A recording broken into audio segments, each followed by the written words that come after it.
लग्नाची विडी मालिकेच्या येणाऱ्या आठवड्यामध्ये सावी ही आपलीच मुलगी असल्याचे सत्य समजताच आता राघवने सावीचा स्वीकार करून सावीला वडिलांचा हक्क दिलेला असतो आणि आता राघव हा सावीला आपल्या गाडीतून घेऊन ज्यावेळेस रत्नपारख्यांच्या घरी येतो त्यावेळेस आता राघवच्या सत्याने काकूच्या पायाखालची जमीन सरकलेली असते.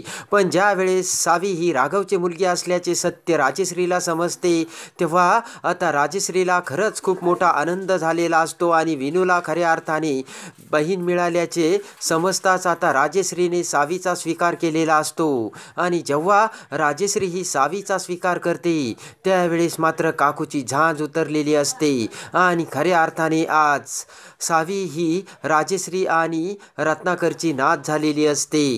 जेव्हा सावी सत्याचा भयानक उलगडा रत्नाकर आणि राजश्री समोर होतो तेव्हा लगेच रत्नाकर आणि राजश्री सिंधूचा सुद्धा सून म्हणून स्वीकार करतात आणि त्याच वेळेस एकाच सेकंदात आता मधूचा खेळ खल्लास झालेला असतो आणि नीतीने राघव आणि मधूचे अर्धवट ठेवलेले लग्न आता अर्धवटच राहिलेले असते आणि पुन्हा सिंधू ही राघवची कशी होते हे आता आपल्याला बघावयास मिळणार आहे. त्यामध्ये आता सिंधू ही सावीला घेऊन दहीगावला जात असते. पण त्याच वेळेस आता इकडे बस स्टँडवर येताच मंगेशला अखेर सत्याची जाणीव झालेली असते आणि काहीही करून आज सावीला तिचे बाबा मिळालेच पाहिजे असा विचार करून आज लगेच मंगेश हा आता रत्नपारख्यांच्या घरी येतो आणि राघवला सावी ही दुसरी तिसरी कुणाची नसून राघवची मुलगी असल्याचे सत्य राघव समोर आणतो. राघव काही ऐकायला तयारच नसतो. राघव आता सनासन मंगेशच्या कानाखाली मारत असतो. पण त्याच वेळेस मंगेश हा राघवला म्हणतो की माझे सिंधूवरती प्रेम होते पण सिंधूने कधीच माझ्यावरती प्रेम केले नाही आणि सावी दुसरी तिसरी कोणाची नसून तुझीच मुलगी आहे राघव. हे सत्य आज मी तुला सांगितले नाही तर वेळ निघून गेलेली असेल. सावी ही तुझी मुलगी आहे हे सत्य जर तुला कळाले तर सावीला तू आपल्याकडे घेऊन येशील या भीतीने सिंधूने DNA रिपोर्टसुद्धा जाळून टाकले हे सत्य तुला कळत नाही का राघव. तेव्हा आता राघवला लगेचच सत्याची जाणीव होऊन राघव त्याच्या गाडीतून आता सावी आणि सिंधूकडे येतो आणि त्याच ठिकाणी आता राघव हा सिंधूला जाब विचारतो. राघव म्हणतो की सिंधू सांग सावी कुणाची मुलगी आहे. मला मंगेशने खरे सत्य सांगितले आहे. तेव्हा आता सिंधूचा सुद्धा नाविलाज झालेला असतो आणि लगेच हो सावी ही तुमचीच मुलगी आहे असे म्हणत आता सिंधूने भूतकाळातील भयानक उलगडा राघवला केलेला असतो. अपघातात अंकुर हा कसा आपल्या हातातून गेला आणि त्यानंतर राघवपासून आपल्याला कशी सावी ही मुलगी झाली हे सर्व सत्य आता सिंधूने राघवला सांगितलेले असते. तेव्हा आता राघवने सुद्धा सिंधूला जाब विचारलेला असतो. राघव म्हटलेला असतो की सिंधू तू सावी ही माझी मुलगी आहे हे सत्य लपून ठेवले आणि त्यामुळे एका बापाला मुलीच्या प्रेमापासून तू पारखे केले आणि एका बापाचा आणि मुलीचा हक्क तू हिरावून घेतलास. तेव्हा आता सिंधूचा सुद्धा नाविलाज झालेला असतो आणि सिंधू राघवला बोलते की राघव हे सत्य जर मी तुम्हाला माझ्या तोंडाने सांगितले असते तर तुम्ही ते ॲक्सेप्ट केले असते का. कारण ज्या वेळेस सावी तुम्हाला भेटली त्यावेळेस तुमचे एक्सप्रेशन काय होते.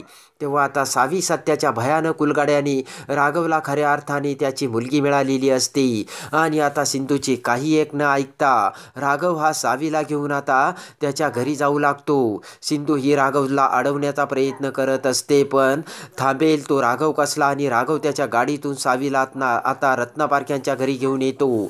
इकडे आता रत्नपारख्यांच्या घरी दरवाजात राघव येण्याची वाटच बघत असतात आणि मधुराणी सुद्धा मुंबईवरून आता रत्नपारख्यांच्या घरी आलेली असते. तर आता राघव हा सावीला घेऊन येतात सर्वांच्या पायाखालची जमीन सरकते. पुढे येत काकू म्हणते की राघव या सिंधूच्या मुलीला तू पुन्हा घरी का घेऊन आलास. तेव्हा राघव म्हणतो की काकू ही कोण आहे तुम्हाला माहीत आहे का. तेव्हा काकू म्हणते की मला तिच्याशी काही घेणं देणं नाही. आत्ताच्या आत्ता तू या मुलीला त्या सिंधूकडे घेऊन जा. तेव्हा राघव म्हणतो की कसं घेऊन जाऊ काकू सावी ही दुसरी तिसरी कुणाची नसून माझीच मुलगी आहे. तेव्हा ते सत्य ऐकून आता सर्वांना मोठा हादरा बसलेला असतो. राजश्री पुढे येत म्हणते की राघव तू काय बोलतोस. तर तेवढ्यात सिंधूसुद्धा आता बस स्टँडवरून रत्नपारख्यांच्या घरी आलेली असते. राजश्री म्हणते की राघव तू भानावर आहेस का. तेव्हा लगेचच राघव म्हणतो की हो आई मी पूर्ण शुद्धीवरती आहे आणि मला मंगेशने सावी ही दुसरी तिसरी कुणाची नसून माझी मुलगी असल्याचे सत्य सांगितले आणि ज्या वेळेस मी सिंधूला याचा जाब विचारला तेव्हा सिंधूने मला सर्व हकीकत सांगितली. यावेळेस सिंधूने आपले घर सोडले. त्यावेळेस आता सिंधूला माझ्यापासूनच सावी ही मुलगी झाली. तेव्हा आता राजश्रीला काय करावे आणि काय बोलावे ही समजत नसते. पण आता एका अर्थाने इकडे राजश्रीला आनंद सुद्धा झालेला असतो.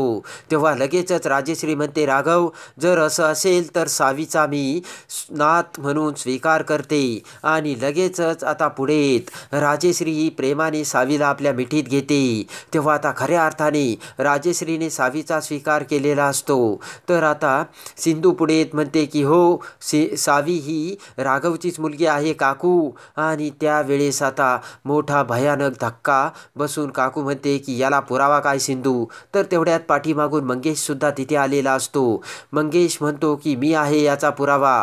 ज्यावेळेस सिंधू ही घर सोडून आली होती, त्यानंतर सावीसाठी दहीगावमध्ये सिंधूने त्या डॉक्टरांची ट्रीटमेंट घेतली. त्या डॉक्टरांचे सर्व रिपोर्ट्स आणि पुरावे माझ्याकडे आहेत. तेव्हा आता काकूला काय बोलावे आणि काय नाही समजत नसते. आणि मधूचा खेळ त्याच वेळेस खल्लास झालेला असतो. सिंधू मंगेशच्या भयानक उलगड्याने आणि सावी सात्याने आता रत्नपारख्यांच्या घर हादरून सोडलेले असते. आणि त्याच वेळेस रत्नाकर पुढे येत म्हणतो की काकू, आता तरी तू सावीचा नात म्हणून स्वीकार कर. ती राघवची मुलगी आहे. तेव्हा आता काकूला काय बोलावे आणि काय नाही कळत नसते. तर आता रत्नाकर सुद्धा पुढे येत सावीच्या डोक्यावरून हात फिरवतो. त्यात सिंधू पुढे येत म्हणते की सावी ही माझी मुलगी आहे आणि मी सावीला या घरून घेऊन जाणार. तेव्हा आता राजश्री आणि रत्नाकरला मोठा धक्का बसलेला असतो. आणि आपल्या राघवची मुलगी आता सिंधू घेऊन जाणार या भीतीने दोघांची ही गाळण उडालेली असते. तेव्हा पुढे येत राजश्री म्हणते की सिंधू, असं करू नकोस. ऑलरेडीच सावी ही राघवच्या प्रेमाला मुकली आहे. आणि आत्ता जर तू घेऊन गेली तर तू सावीचा हक्क तिच्यापासून हिरावून घेतेस आणि राघवला सुद्धा त्याच्या मुलीचा हक्क हिरावून घेतेस. राजश्री सिंधूला हात जोडून म्हणते की सिंधू, असे काही करू नकोस. तू या घरची सून आहे. मी तुझा सून म्हणून स्वीकार करते. पण तू या घरातून जाऊ नकोस. तू इथेच राहा सिंधू.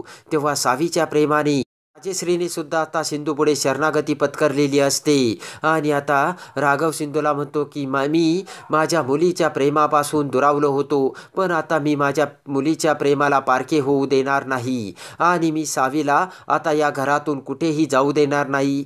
सिंधू, तू सुद्धा या घरात राहा, असे आता राघवने सुद्धा सिंधूला सांगितलेले असते. तर आता इकडे काकू आणि मधूचा मात्र खेळ खल्लास झालेला असतो. आणि मधूला तर काय बोलावे आणि काय नाही कळत नसते. आणि आता राजश्रीचे बोलणे ऐकून मधूच्या हातातून आता राघवही निसटून चाललेला असतो आणि काकूची बोबडी बंद झालेली असते.